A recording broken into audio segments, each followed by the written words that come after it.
In this video today, I'm going to show you how to make a simple little mouth panel and like this in Cinema 4D. What it does is just has a little open, close, thin, widen out, etc, etc, whatever you want it to do. This doesn't have to be just for a mouth. It could be for anything really. But for this video, I'm going to do a little mouth. Alright, so here we got SpongeBob over here, and in order to start out for the mouth, what you go to is to the model that you're going to be currently animating. Like this, I'm going to do the mouth. Like currently, you can just stretch it out and whatnot, but that would take way too long for animating, you know. So what I'm going to do is go to mouth, right click on it, go to rigging tags, and then click on pose morph. So what you want to do now is click on position, and go back to basic, otherwise stay like that. Click on points, which that is how you're going to be able to move it and animate it. And if you want, you can do rotation and scale, because you never know if you might use it. Well, definitely scaled for me. So click on whatever you're going to be animating for the little pose. Literally all it is a pose. So like this, I'm going to do mouth open. And what we're going to do is click on the little points mode and highlight all of it, and then just do what it says. I'm just going to pose it. So I'm going to make this the open. That was like all like, whoa. Okay, so that is how you do it. And as you can see in the little strength, if I set it downwards, it's going to go back to normal. Closed. So what you want to do now is create whatever poses you need. For me, I'm going to do mouth close.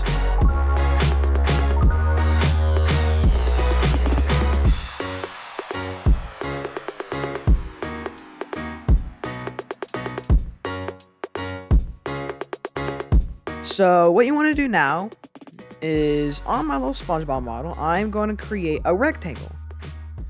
I'm going to move the rectangle, not scale it. I'm going to move it up here. Maybe have it aligned. Yep, perfect. And then what I'm going to do is drag it into the SpongeBob group. And then what I'm going to do is create another rectangle. Well, we'll duplicate it. We'll copy and paste. And then this time I'm going to shrink it down until you want the certain size you want. So I'm just going to have it like that size.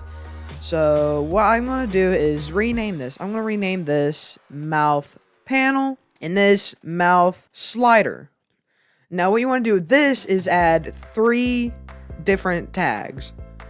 Go to rigging, protection, go back to rigging, and then click on driver. This time go to programming tags and then espresso. So what you can do is click out of this and go to protection, the little block icon, and then click on position none, so that way you can see where you want. So what the protection will do is block it from going out of here, otherwise you might have a little issue.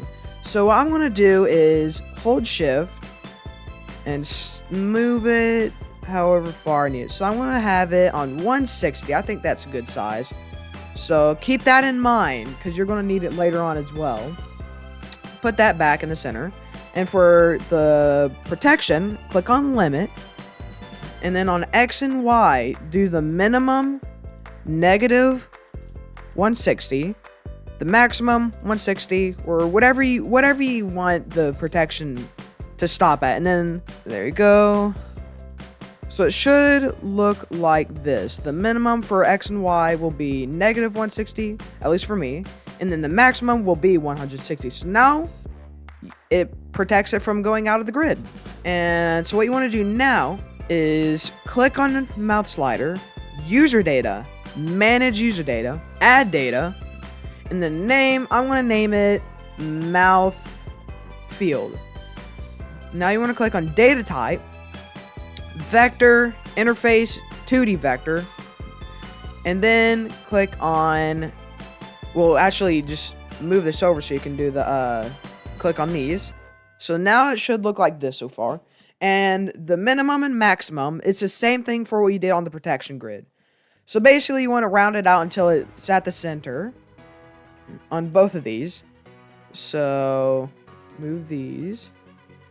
So now it should look like this.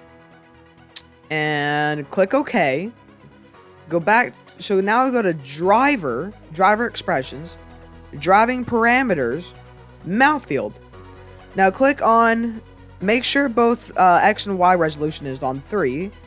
At least if you have a square, well, it should be on 3. Because this little field, this is where you're going to connect these little dots. So what you want to go ahead and do is click on the top dot right here. So it should look like this. So what you want to do is click on driven object, click on the little color picker thing. Now go to the mouth object, or wherever you have the pose morph. Click on that. So now it will have the mouth open, closed, thin, wide, etc. Whatever you have on there. So for me, I'm going to have it wherever I want the mouth to open. So I want the mouth to be wide open once it reaches the top. So I'm going to, on the parameter, make it open. And same for the bottom, I'm going to make that close. For the left side, thin out. Right side, widen out. And so what you want to do for the edges, the top left, right, and bottom left and right, click on it, and then click on mix. Leave the parameter off. That's all you gotta do. Click on mix, so that way it mixes all of it together. So now what you want to do is click on expression. I'm gonna put this over here, and what you want to do is drag mouth slider in, and you can scale that up, and then duplicate it, move it towards the right, about like that if you want, wherever you want to have it, and right click in the middle. Type in range mapper and get that out. Copy it as well. You need 2 of these. And what you want to do is click on mouth slider on objects, coordinates, drag X and Y onto the mouth slider on the left. And then for the one on the right, click on the blue thing. Now type in whatever you had for the user data thing. Mine was mouth field, so get the X and Y from that. And then what you want to do is just connect the dots. Position X will go into the range mapper on the top. Goes to mouth field dot X. Do that. And then boom. Alright, so now you're good. So now you could just have fun. This is a simple little tutorial I made for y'all for Cinema 4D animations. And see you guys in the next one.